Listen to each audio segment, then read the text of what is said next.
in this next section, we want to pick up some tests that we'll use in order to see whether or not a series is convergent. And the first test that we are going to see is the integral test. The idea behind the integral test is that if you've got some kind of positive decreasing function,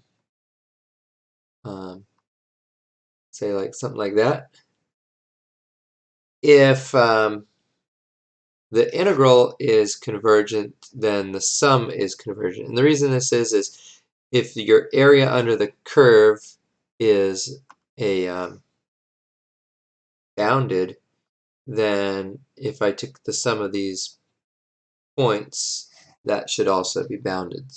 You can imagine making a sum like that with each of these base widths 1.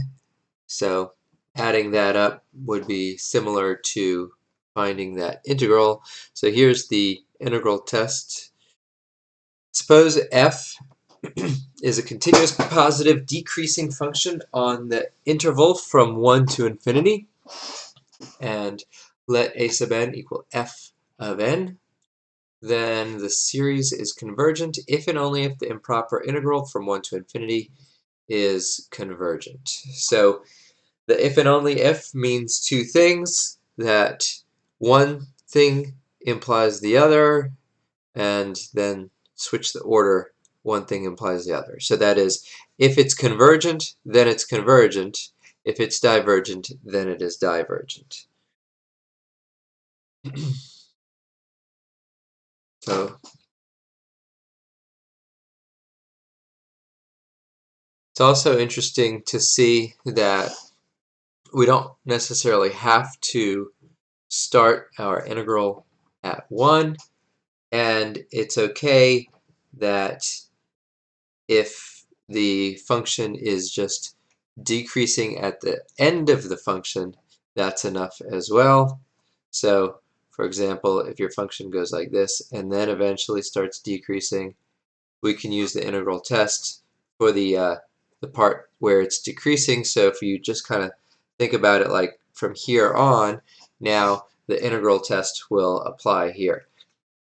And of course, if you have some kind of finite sum of some positive terms or even positive and negative terms, a finite sum should give us a finite sum, right?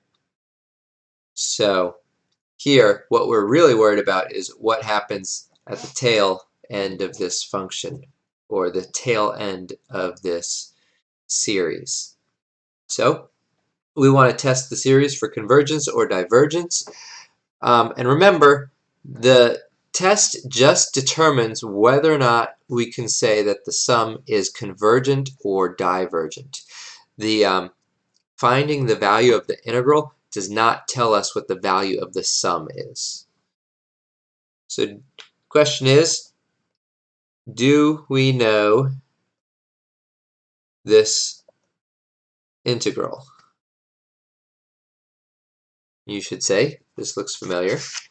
This looks like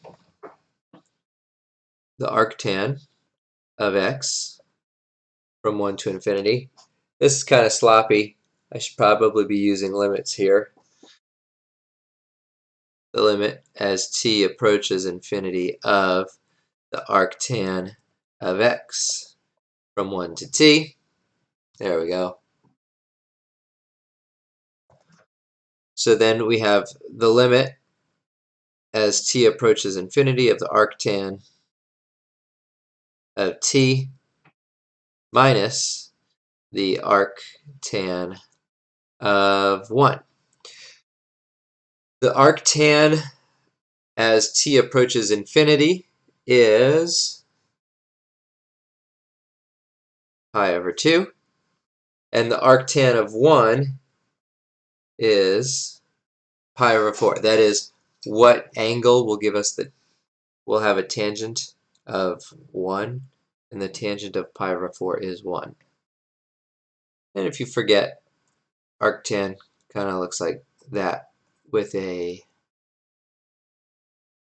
horizontal asymptote there. So since this is pi over 4, what does that mean? Scroll back up. Our integral was convergent, therefore our sum is convergent as well. You know, we should probably check to make sure that 1 over x squared plus 1 is a continuous positive decreasing function. Is it a continuous positive decreasing function? Yes, it is. It's continuous because, you know, it's a rational function with domain all real numbers. It is positive because you have 1 over something squared plus 1 is a positive number. And then the only n's are in the denominator. So if you increase n, then the fraction only gets smaller. So it does work for all of those conditions, and we can conclude. So the sum of 1 over n squared plus 1, this is in my way now, is convergent. Again, we don't know what this sum is, but we know that there is a finite sum.